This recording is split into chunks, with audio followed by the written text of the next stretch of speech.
now. I just had too many irons in the fire to sit down and watch videos. But Yeah. at least it had the videos, it had the training. Whereas like NetObject Fusion, I couldn't find anything on it. I was like, okay. Yeah, yeah. As far as like for web development, the only reason that NetObject Fusion is so appealing to me is because I grew up with it. You know, it's like that. I used the first version, and now we're on version 15. So it's like I know that program like the back of my hand. Right. It's just really a bummer that they haven't moved forward and brought it up to date for all the mobile stuff. That just kills me. And last time I looked, it actually looks like the developers, I think they've abandoned it. So Oh dear. I think NetObjects is about, it's going to run its course. I'm still using it for, for management of several of my own sites, but anything outside of that, and most everybody is just using WordPress. So I was kind of half considering going to WordPress, but then every time I think about what the control panel looks like and how limited it is, it just makes me cringe. Yeah, I've been on WordPress a couple times and It's like I've decided blogs and I think at some point if I want to give up total control and let somebody else do it, I think I'm probably good with that. But if I have to mess with it, that's where I'm not so keen on it. yeah. Well, I'm not totally opposed to the Muse. Yeah. Um, Muse, I'm just like you as far as I'm just not ready for another learning curve on something. yeah, But Muse looked very similar to NetObjects. I think it probably wouldn't be a very far stretch for me to to actually be able to use that and transition into that with no problem. So yeah. Their trainings were pretty step by step, so it wasn't hard that way. yeah, It was just for me with those limited accesses. I know it's like, okay, let's try this, and I could do some basic stuff, and it looked, basic. yeah, And yeah, I'm like, I'm selling marketing. I don't necessarily want a basic looking website. yeah, yeah. I totally get that. So on the earlier call, I was talking about the webinar that I'm doing. So Mm-hmm. I'll just show you real quick here. Do a screen share, and this is my new landing page that we're about ready to test. And I changed it up. The initial catch, the eyebrow, for a free webinar for entrepreneurs that want the fastest path to cash. Not making any outrageous claims, just thinking, that might be a good pull. And then I put on here the free presentation reveals the Pareto chop, which I've taken the Pareto principle and just, made it my own unique mechanism, the Pareto chop. And basically, I'm talking about chopping off your bad clients. So, and then talk about the Pareto chop, that's going to raise some eyebrows. They're going to go like, what's that? Even the people that have heard of the Pareto principle, they've never heard of the Pareto chop. So that's going to be an intrigue thing. And then I've got, the easiest way to increase your income and profit, guaranteed. And I can actually guarantee that because it's math. I can actually walk them through the process of, look, if you cut out a percentage here that's affecting a percentage over there and you add this percentage back in over here, it will increase your income and your profit. And I can guarantee that because it's math. So I got that piece going. And then I put this statement here that in August, a strategy called the Pareto Chop was revealed to a group of 64 savvy entrepreneurs in a closed-door meeting. And I'm referring to when we did that thing at the SEMA Training Center. And I said it caused 63 of them to change their business models literally overnight, and one got up and stormed out of the room. So that, again, is going to cause that intrigue. And then I say the reason he left is the silent killer that leads to small business failure. Don't let it happen to you. So I think I've got something here that is going to intrigue people enough to sign up and register. And then I've got to basically just create the 3 webinars, the indoctrination webinars, to make sure they show up for the webinar. And then I'm gonna change up the webinar to basically just talk about segmentation, about how segmentation really is the Pareto chop, and that's the foundation really of creating their structure for their marketing. I think I'm a little weak on these 3. I've got the 3 secrets, which these are going to tie to the 3 videos for the indoctrination campaign. So I think I need to work a little bit on these, because I just kind of wanted to fill the holes to have something, and then that's about it. There's nothing really to do other than to sign up and register for free to watch this, and I'll create a little video here that basically is just gonna state this.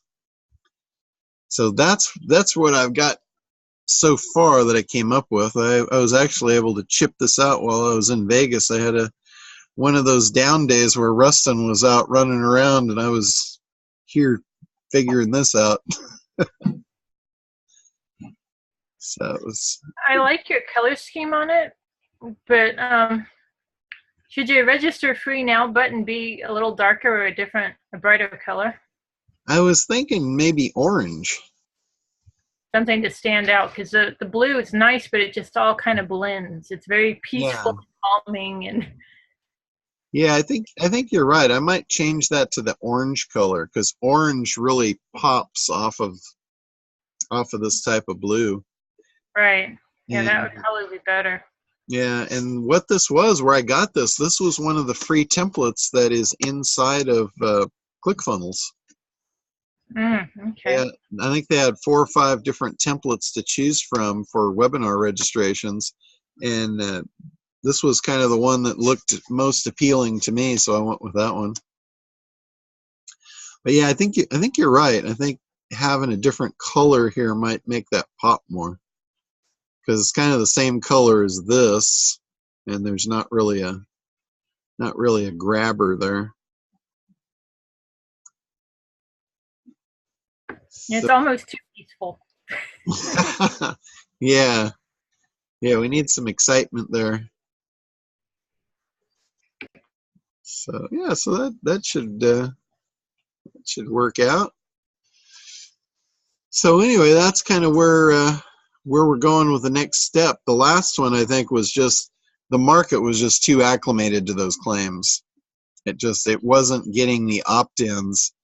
So and then also we weren't from the opt-ins, we weren't getting the show-ups. We got the sign-ups, but not the show-ups. But we didn't get near enough sign-ups really to make it worthwhile either. So I think that was probably, we seem to have had the market right, but I think we mismatched on the message. And that that falls back on competitive analysis, looking and changing up what people are doing. I think we were just too close to all the claims and everything that was already out there. So live and learn. We move ahead. We advance. All right. So other questions. This is supposed to be our strategy call. So anything based upon strategy. I know Mary Sue, you're on here. I am going to get a chance probably early next week to log in and look at the new software they've installed for you and make sure that's going to do what you want to do. And based on my conversation with the sales rep, I think it will. Okay, well, I look forward to that. Did you get the email that lets you log in or not? Yes, I did get the email and I signed up. I had to create an account and I got that part all dialed in. So I have access. I just haven't had a chance to go in and play with it yet. Okay. And they said they were going to migrate all your data. Do you know if that's taken place yet? Apparently it has. I haven't been able to get in there and look at anything, so I don't have, I can't confirm it by actually Okay. looking at anything, but they say that they did, and that's when they sent me the email saying that, I could put you in there Okay. and let you look at it. But Yeah. I mean, So I'll get in and take a look at it, and then you're going to be out here. Was it the 17th? You're coming in? yeah, on the 17th I fly into LAX. Okay.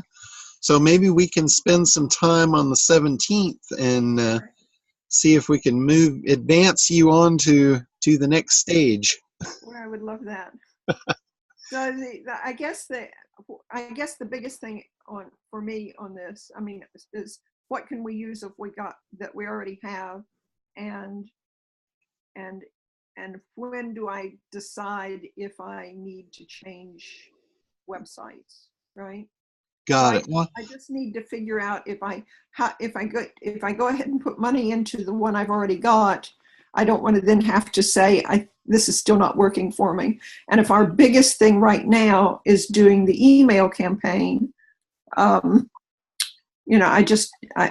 having difficulty kind of dividing it up into priorities and what's going to work or not. yeah. Well, from a strategic standpoint on your site, it was an old version of Volusion Yes. that did not allow you any marketing capability. So at that point, you're kind of dead in the water. You've got all this customer information sitting in there like in a locked vault that you can't get to. Okay. And the new version, my understanding of it fixes the problem of the mobile issue.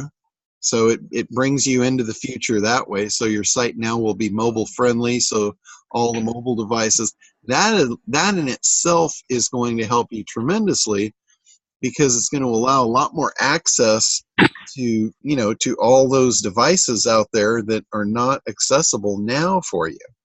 Okay. Google is going to reward you just because of that. And then the other thing, the big thing to me, is getting access to that database and being able to market to them.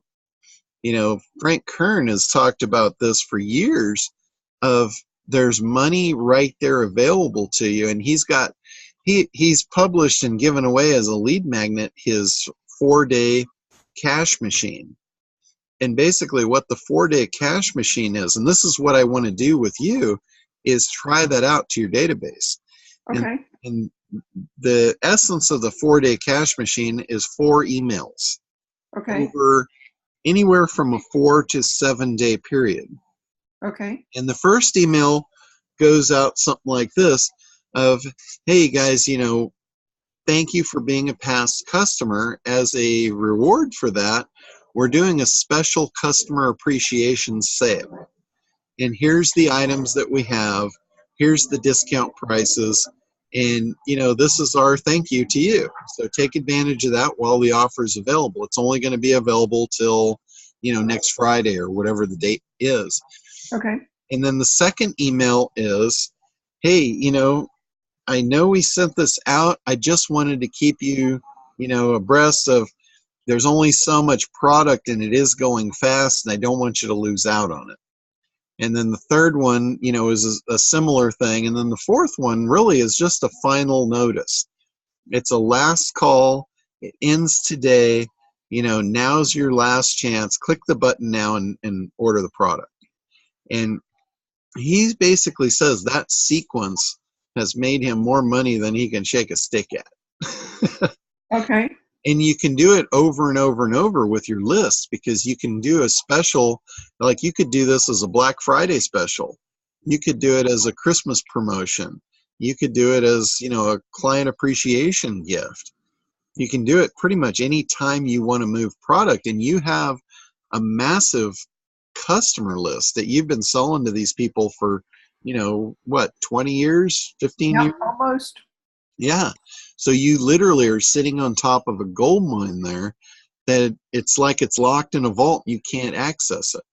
Okay. So this new move to the Volusion, I think it's going to solve a lot of your problems. It's also going to give you a new updated look to the site, because they have new templates. And from my understanding, we need to get in there and look at the templates and kind of activate whatever templates you want to, to adjust the look of the site. Because according to them, they were going to transfer the data, and then you had to go in and adjust the look and feel. And the look and feel in any kind of a shopping cart like that is generally based on templates.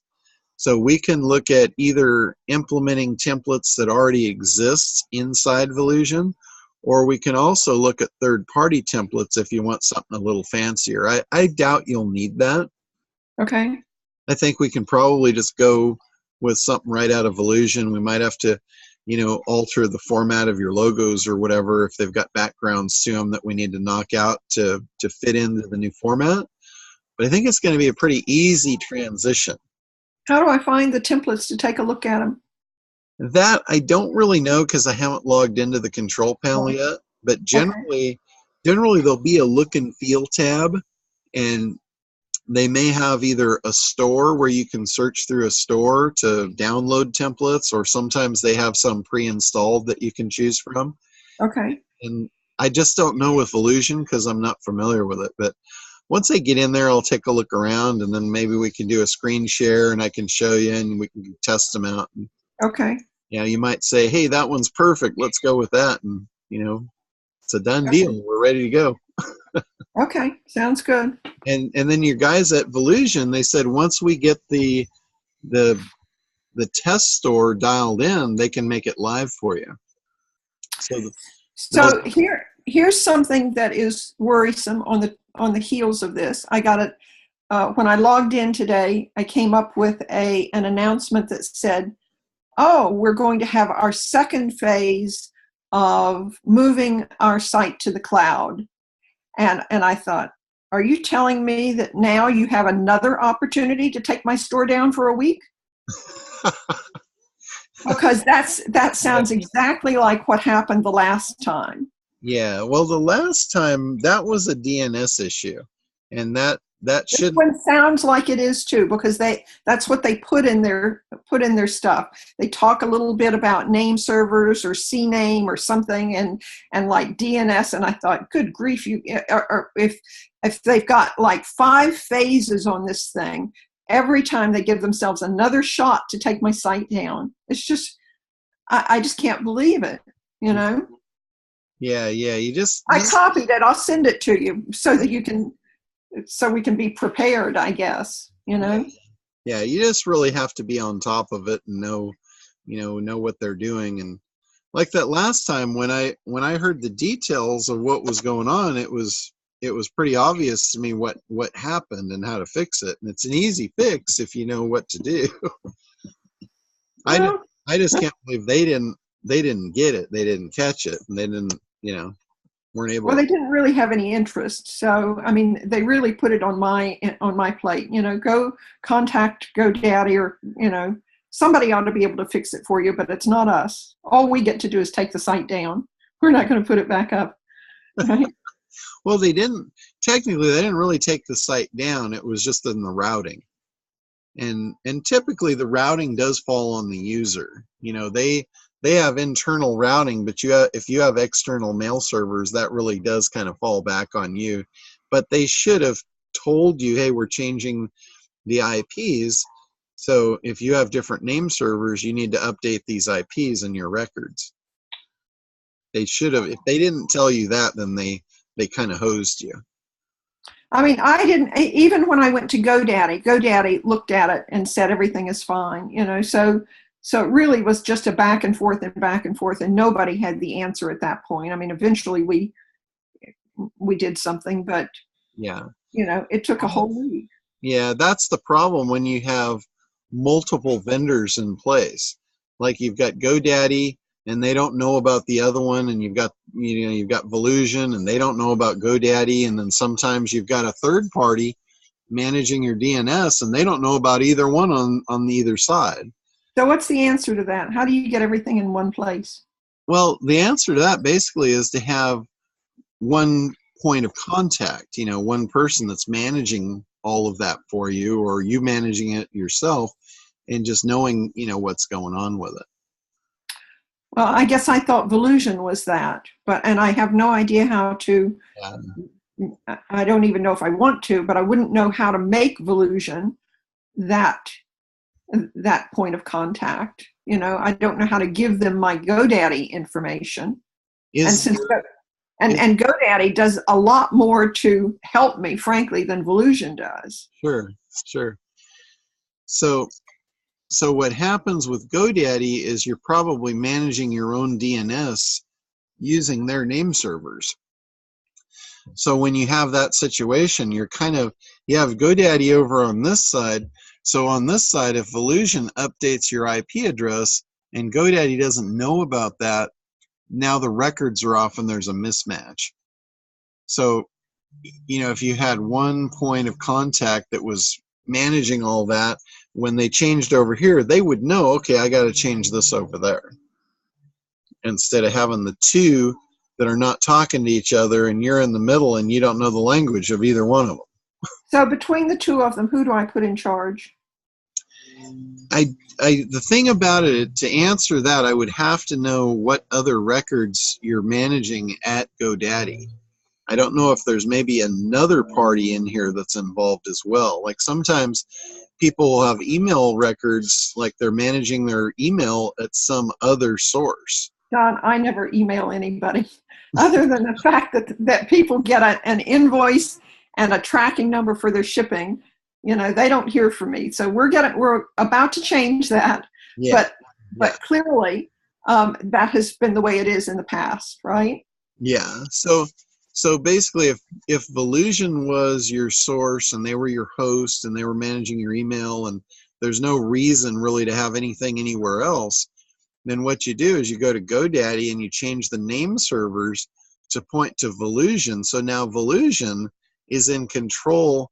But I do, John. They do point to Volusion. The name servers point to Volusion. Okay, I was under the impression that you were using the GoDaddy name servers. No, as soon as all I do is sign up for GoDaddy and then they say, okay, now change your name servers. And that's what we did. But then I think that what happened in the end of it, it's like, yes, we pointed them to Volusion, but Volusion decided to change the name of wherever it was. So they were going to a dead letter office, if you will. Yeah. Right? Yeah. So it's not that they weren't pointed to Volusion. Volusion just got up and moved, right? And left us behind. Okay. Yeah, so I don't really have the answer for that, for why that would have happened, but that, if that's the case, then yeah, that's all on Volusion. That's not right. And it might be because you're in such an old legacy version, they're new guys that are doing their new stuff. They might not even know about the system you're on. Okay. I mean, it might be that far out of date. Okay, so if I'm not mistaken, Tuesday is the update day. Okay. So that that could be the day I go down yet again. But if it's sandboxed and it's and they know we exist, I guess it still doesn't matter until it's active. Is that correct? Correct. Yeah. So in your sandbox site, if that one goes down, it's no big deal because it's not public facing. Right. So right now you have two sites running. You have your public-facing website that you've had forever, and you've got your new sandbox site that we're playing with till we get it right, and then we're going to swap the two, and basically the new one will just take the place of the old one, and the old one will disappear. Okay. So in an ideal world, that's what we're hoping to happen. Okay, so, and in an ideal world, I would be up and running and have the new sandbox site out there, and therefore it wouldn't matter if they tried to take me down, right? Correct, yeah, and then you'll be... But it doesn't look like that's going to happen. Yeah. So, right? Well, it may. Okay. We'll be positive about it. We won't wish the worst upon ourselves. So. Okay. And if it happens, we'll just deal with it. Okay. Well, at least you know more than you did last time, and maybe we can get it up and running if they take it down. But yeah. Had I known the issue last time, I would have been able to tell you right there. Have them do this, and it'll light back up. Okay. So. Okay. Fingers crossed. But I think you're going to be shocked when you see how this email promotion actually works with your customers. Well, that's certainly exciting. That'll be encouraging enough that I ought to do it again, right? I would think so, yes. And when you So, see segmentation really is going to be the key to this too, because you will be able to look back and you'll be able to say, okay, here's all the people that bought this type of product. So they're the ones most likely to buy this other product. And you can hit them exactly with the targeted message that's going to make sense to them. so does that mean that the stats in the back office on Volusion are going to be able to tell me that? Yes, that's what they told me. They said you'll be able to know how many people bought what product and over what time period and all of that. So Okay. we could go back and we could find out anybody that was buying a particular product and they stopped buying, 12 months ago. And we Okay. can send them an email that says, hey, we've not seen an order from you in the last 12 months. We're kind of concerned. On one hand, maybe your problem is solved and that's great and awesome. And on the other hand, maybe, something went wrong and we want to fix that. Okay. So it'll So give then at what point do you decide, I think I want to open this up to my mirror audience in Facebook? So if we do the 4 emails and we still have product left, I would say we probably want to not use your entire database for the lookalike audience, but we want to segment it. okay. Because if I'm correct in my assumption, you've got somewhere like 40,000 customer emails. Yeah. And another assumption is they've purchased different products that are not all the same issue. Yes. So in that case, we would want to segment that because we want to create a lookalike audience that we can display a particular ad to. Oh, good job. Yes. So we don't want just like your whole database. We don't want just everybody. Yes. That would be the wrong approach. So the new stats are going to be awesome when it comes to something like that. Yeah, exactly. So if we can do that, we can break it out and we can segment your audiences. Then we can create specific lookalike audiences in Facebook to fuel that marketing campaign. Perfect. And that's where you get high click-through ratios. That's where you get high conversion. That's where you're going to get the most bang for your buck on your advertising dollars within Facebook. Okay. Okay, that sounds awesome. And that's really what we're trying to do here. We're trying to get the maximum efficiency of your ad campaign because we want to do client, in your case, it's going to be client retention and client reactivation for the most part on your existing database. But then on the new lookalike audience, we're going to be looking at client acquisition. Right. We're looking at bringing in new clients based on your old clients' habits. Yes. So you've really got two sides. You're going to get a lot of benefit out of this new switch. Oh, that sounds awesome to me. Yeah. I mean, you will be able to do stuff. I like in my software, I can tell who bought what and, when they fell off, if they fell off, how many people are in each group. And when I send my marketing messages out, I'll send specific marketing messages just to those people. Like if it's a group that, let's say people that bought Rainmaker in the past, I may have another product that would appeal to them that would make absolutely no sense to people that were just in ACT. Gotcha. So it wouldn't make sense for me to send them some confusing email that they're not going to know, and it's going to not make them really feel good about me. They're going to be like, why is he sending me that? I don't even understand this. That's not a good way to build a relationship. So same thing with yours. We don't want to send emails to people that stuff they don't understand.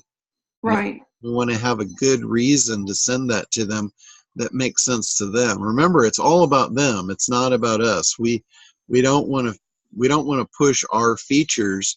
We want to push our benefits. That's the benefit to them. Sure.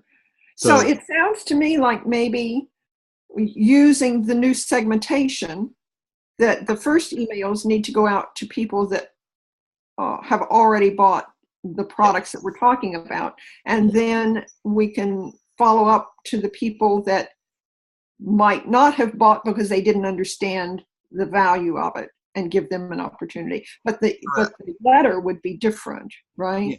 Yeah, it's a different email. It's a different message. Okay. If you had, let's say you had a mix of people and some had bought and some had not, and you send a generic message that kind of speaks middle of the road, you're not really going to be talking to any of them. Sure. If you have the ones that already bought, you can talk to them specifically because you know that about them. Right. You know that they've bought the product and experienced the product, and now here's an opportunity to get a better deal. Okay. Get this back in your life, get these back, back stocked on your medicine cabinet. Okay. And then your other ones, you'll be able to highlight what they've missed out on by not purchasing them. And here's their opportunity for, this flash sale that's a customer appreciation, or, you can call it whatever you want, as long as it's something that, it's real, so they can relate to it and say, oh yeah, I should take advantage of that. Right. It's that sense of urgency without being cheesy. Right. Well, ours is overstock, so that certainly ought to make sense to enough people, right? You can actually absolutely say that. You can just say, look, we made a mistake. Our purchasing agent made a mistake, and our mistake is your benefit, your advantage. Okay. So you can take advantage of our mistake, and we've got to unload this product, and this is what we're doing. This is why we're doing it, and people like that. Okay. They'll say, take advantage of our mistake. Basically, that's your message. Right. Our loss is your gain. Anything along those lines. Sure. So how about I guess that would be through what, ClickFunnels, or just to the code to the website, or how do you do that? Because I'm thinking I don't believe you need ClickFunnels for that campaign. Okay, that would just be like a Facebook audience or something. You're really just sending them. You don't even need Facebook for that. We're sending an email to your existing customer base, and we're sending them right to the order page to purchase the product. So that's just a product page in your shopping cart. Okay. So we don't need Facebook. We don't need ClickFunnels. We just need a product page that is already on your site, and maybe possibly a coupon code if you want to show them the regular price and then enter the coupon code to get the special deal. Right.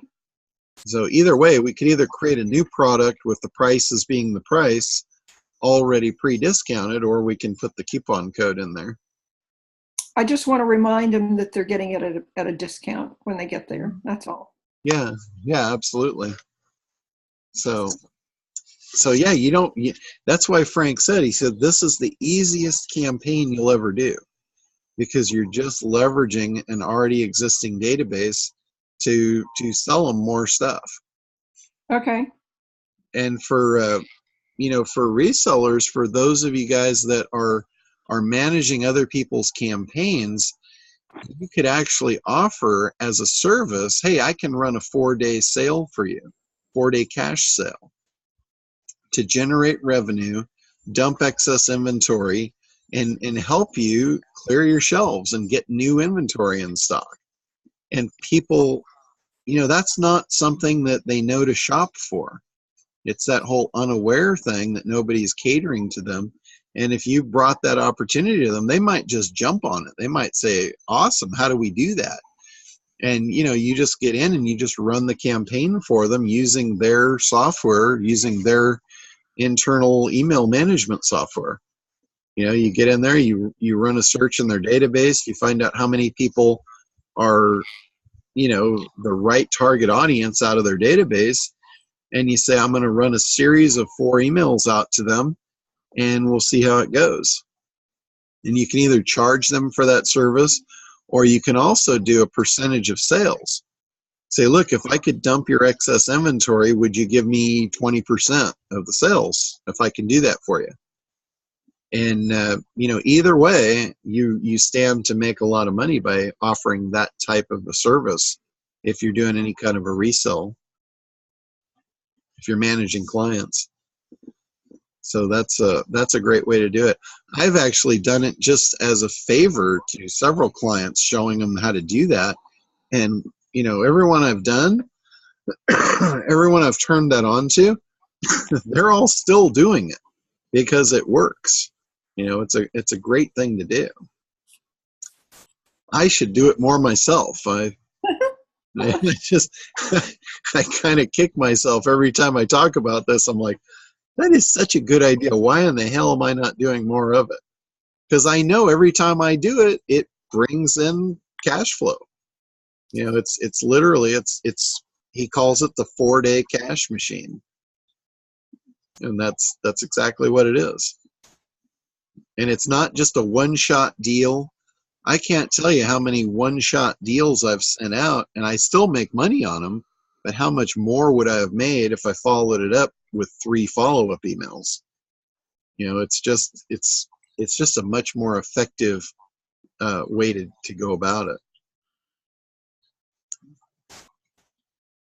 Well, I'm excited, John. I can't wait. So, but my website needs to be finished and the new site up before I can do it, correct? Yes, correct. Because we've got to be operating off of the new version to get access to that email list. Of course. I have Thomas working on a couple of projects right now. We're doing the same thing. We're migrating old commerce sites off of old Miva versions into the newer PrestaShop stores. And he's kind of buried full with a couple of those projects. We're trying to get that all wrapped up before the end of the month. But I'm going to see if I can get him to kind of come over and go through the Volusion with me so I can get him up to speed on it. And then, if you need somebody to make adjustments or any of that, he's pretty good with all that tech stuff. Awesome. Sounds good to me. Yeah. So. Well, can't wait till the 17th. That sounds good, John. Awesome. Looking forward to it. Yeah. So any other, from a strategic standpoint, anything you guys are up against or want more info on? Or one of the things that I am aware of now recently is I really need to learn about Facebook. Okay.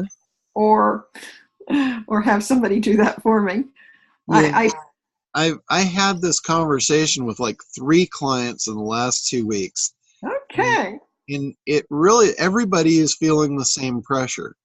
They're like seeing all this Facebook stuff going on, and they just feel like they're missing out. And actually I should add a 4th one on there because I'm in the same boat. And it's like, we're sitting here, we're watching all this water run under the bridge, and we're not sticking our net in. And it really is, it's a terrible feeling of loss that this opportunity is just running away or just slipping through our fingertips. But here's the thing about knowing opportunity and how to get a hold of it and leverage it.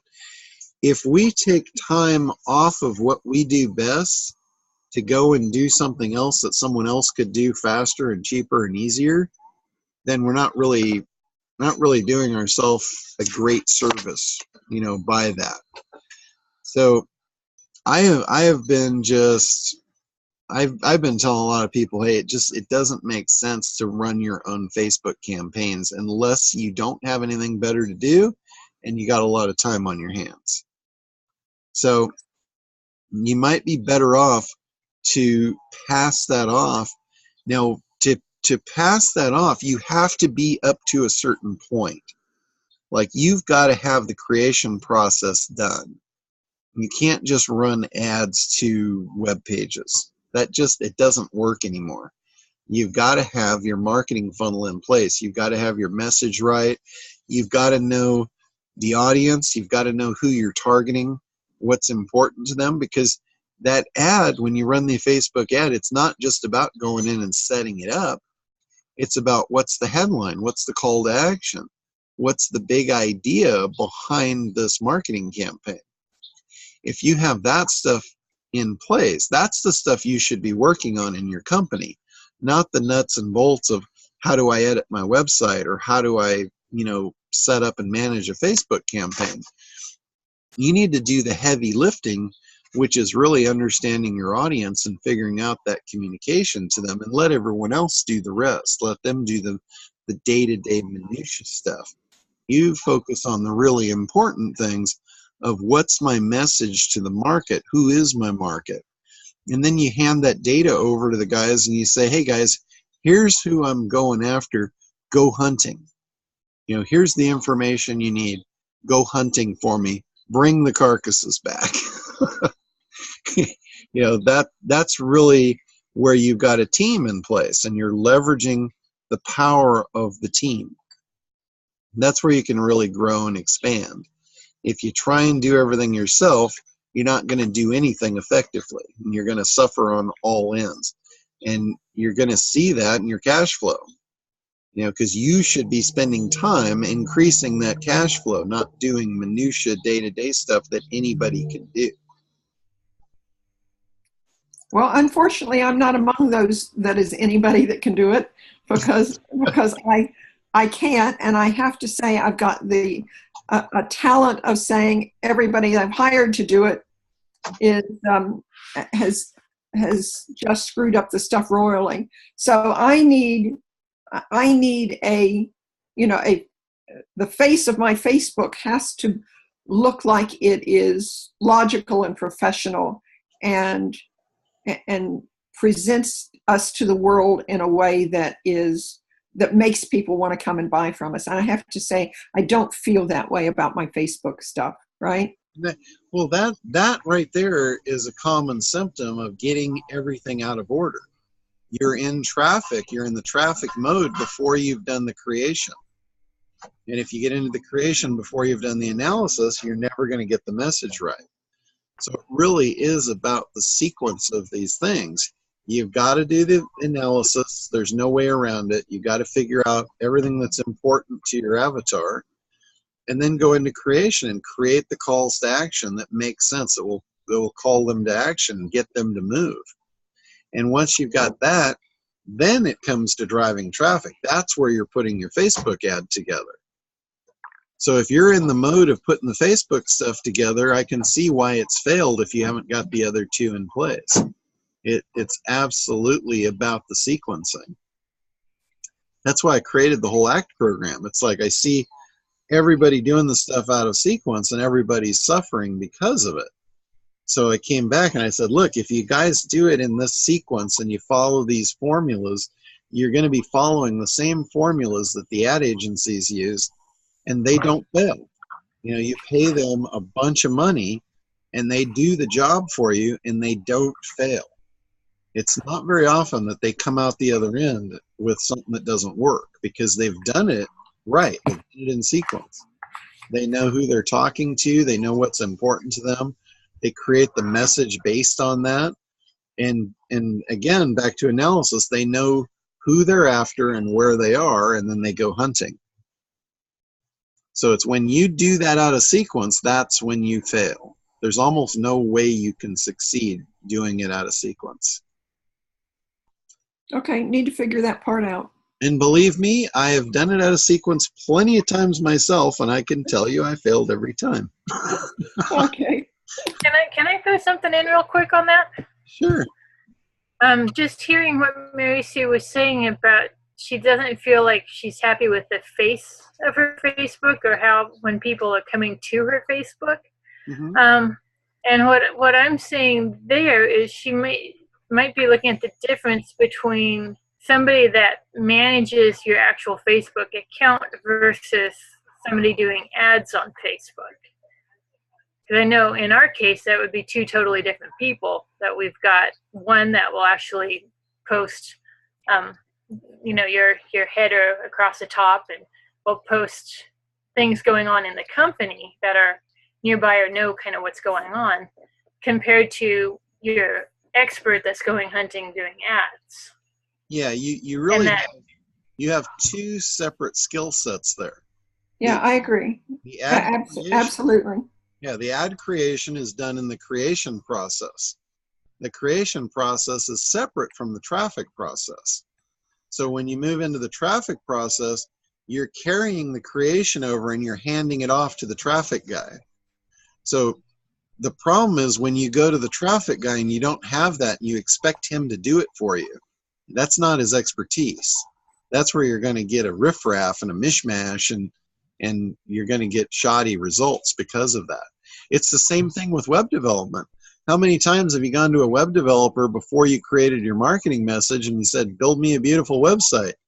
And you get just that. You get a pretty website, but it doesn't work. It doesn't convert.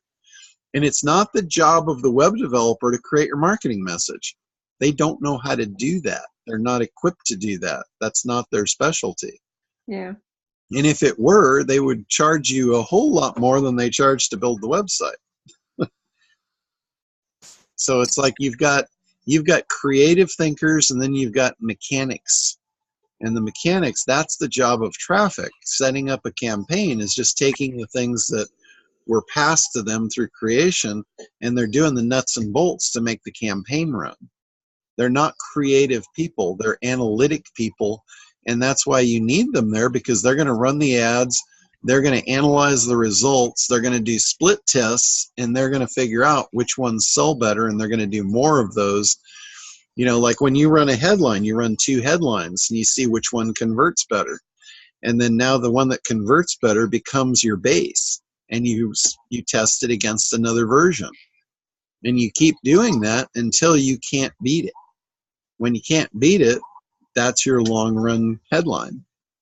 Same thing with images, same thing with call to action, same thing with everything. And that's what the Facebook guys that run the campaigns are doing. That's what you're paying them for. And I got to tell you, that's not fun work. That's like mind-numbing stuff. That's like SEO. You know, nobody wants to do SEO because it's mind-numbing work. I haven't done it for years. I've had other people do it. All I do is the strategy. I tell them what they should be doing, and I'm not doing any of it myself, because I think I'd pull what little hair I have left out if I had to do that. I'm not built for that kind of work. Yeah, it's like keeping stats all the time, right? Just looking at the numbers. Yeah. That's not the fun part. Yeah, exactly. People wanted me to do statistics and analytics and all this stuff with web development or with SEO, and I'm like, wouldn't you rather me just do what I do best and get you more traffic? Then you can sort out the rest. Yeah, that sounds good. So it's when you stick to what you do best is when you're going to thrive. That's when you're going to excel and grow the fastest. So you got to recognize that, realize your strengths and weaknesses. Now, if you have a weakness in the creation part, in the part of your business that's the foundational, I recommend you strengthen that up, because that really is your job as a business owner, to understand the market and create the right products for that market. You know, understand their needs and be able to fulfill those. And that's your marketing message. You need to get good at that. That's where you should be spending your time and energy, and letting other people do the rest. Okay. You know, let the mechanics fix your car. You don't have to get under the hood and get greasy. I like that. Yeah. I mean, you wouldn't even consider opening the hood of your car to try and fix it, would you?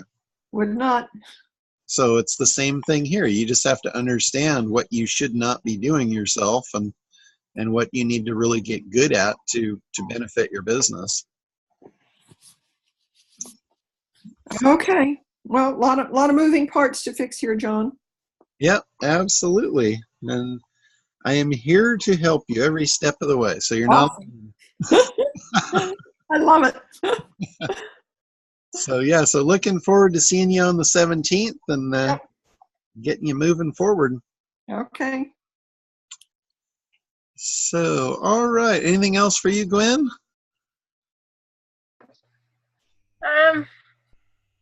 I think I'm fairly good on the strategy side at this point. I'm still working through all my competitors. I keep finding more and going, ooh, let's look at that one. And I know you mentioned it, Gaze mentioned it. Don't get stuck in the competitor analysis.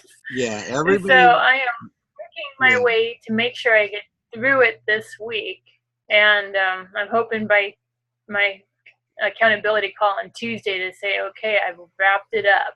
Yeah. Yeah, that's the And only move. thing my advice would be, just kind of put a limit on how far you'll go in competitor analysis, because you can get lost there forever. Yeah, It's I keep looking at stuff, fascinating. and it's, to me it's fascinating because it's like you get to spy on your competition, and I keep thinking, oh, that's kind of competition, but and that's competition, but wait, then you've got the competition's not direct competition, and Well, yeah, that's the thing you got to understand about your competitors. Most people get it wrong. They think the competitor is the person that's doing exactly what they're doing, and that's not true. It's the person that is doing something to solve the problem. Could be a totally different thing. So yes, like I use the analogy of the chiropractor. If he only looks at other chiropractors, he's missing everyone else that solves the problem of back pain. You know, you've got massage therapy, you've got inversion tables, you've got acupuncture, you know, you've got aromatherapy, you've got, you know, drugs. You got all these other things. You need to know what those messages are, what the market is hearing, what they're getting hit with.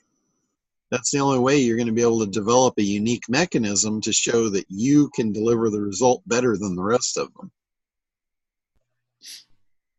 so that's kind of where I'm stuck, is trying to figure out where the key five that kind of spread it across from the one that marketed to our current clients, so I threw them in, to like digital marketer that's huge and has something for everything.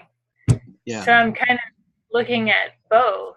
So you want to look And, at any company that supplies the same desired outcome or addresses the same problems or issues, and just see, you know, how are they addressing the market?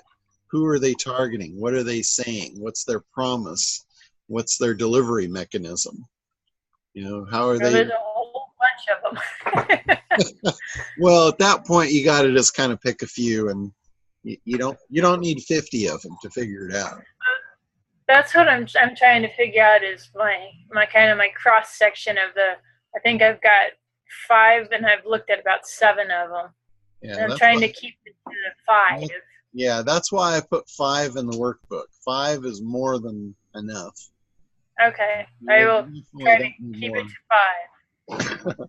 Yeah, I'm 5. looking at local guys. I'm looking at, you know, ones that are just focused on automotive. I'm looking at those that are huge, like Frank Kern and digital marketer, and those guys that are all over the place. And I'm constantly getting marketed to myself. So I'm like, oh, well, let's look at their strategy. And oh, wait, this one's fun.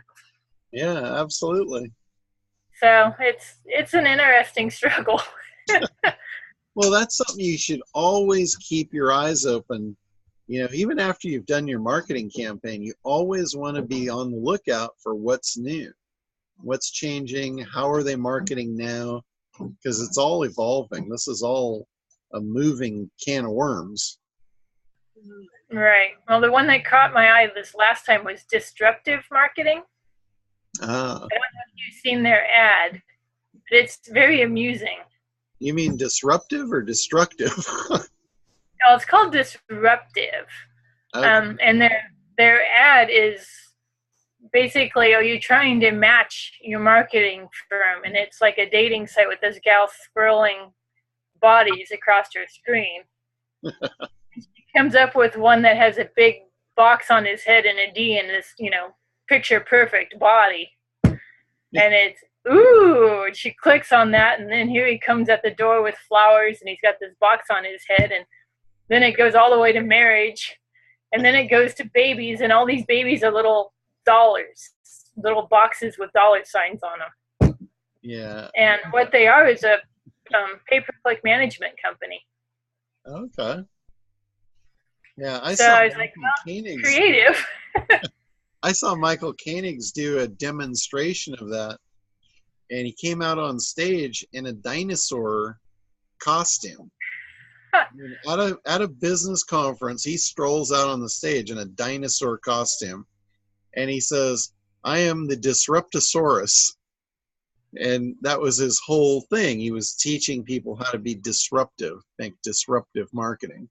Right, to catch the attention. Disruptosaurus is what he was. Interesting. Well, it works. Yeah. At least sometimes you got to do that just to grab their attention. So that's where I am at the moment, is just dealing with time management and trying to get through this. Yeah. And I think time management is huge for a lot of our people. It's just trying to figure out how to, stay committed, because it's like running a marathon, but we're not trained on how to run the marathon. Yeah, you got to know when to quit and move on to the next step too. Mm-hmm. I know you're experiencing that in this piece, because everybody that's gone through the competitive analysis, there can really be no end to it if you allow it to. So you got to put a border on it. Say, I'll go to here and no further. Well, that's what I'm getting to the point of doing. It's been a couple weeks on this now, and I'm like, okay, I'm done. Yeah. The other thing too, it's the comfort zone. It's a very comfortable thing for you to do the competitive analysis, because you're just really looking at what someone else has done. And the next step is for you to actually do something, and you're not comfortable with that. So you tend to want to lean back into that comfort zone. So that's another thing that will hold you in that spot and keep you from advancing. You got to get comfortable with being uncomfortable. Well, we're working on it. The goal is to be done with it by Tuesday. Awesome. So hopefully that will happen, and then we'll move forward to the creation stage. And I guess then I'll probably have more questions, because I'm not a big creative person. Yeah, well, we've got several people now in the group that are getting into the creation mode. So I'm looking forward to the copy call coming up. Mm-hmm. I'll have a lot of fun with that one. I'm looking forward to it. I'm not sure if I'll have anything for this next one, but probably the one after that. Okay. Well, once you've got your analysis, if I can see your analysis, that's a piece I'm really good with, that creation piece. Because Okay. I am much more creative than I am nuts and bolts. Okay. That's why that may be helpful, for the nuts and the crazies and the bolts. I think I'm a bolt. I just kind of hold everything together. Yeah. That we need both of them. So.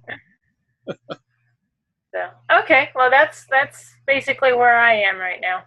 Okay. Well, awesome. So we'll be back on next week, and covering up the analysis. So we'll kind of be able to wrap that all up, hopefully, for you in the next call, and then we'll move into copy after that. It'll be exciting. Sounds good. All right. Anything else before we wrap up here? I think we're good, John. Thank you so much. Okay. Thank you guys for being on here and moving forward. Doing awesome. All right. We will talk next week. So have a great week. And if you have any questions in between, shoot me over an email and we'll get you taken care of. Okay. Thank Bye. you. Okay. Have a great week, you guys.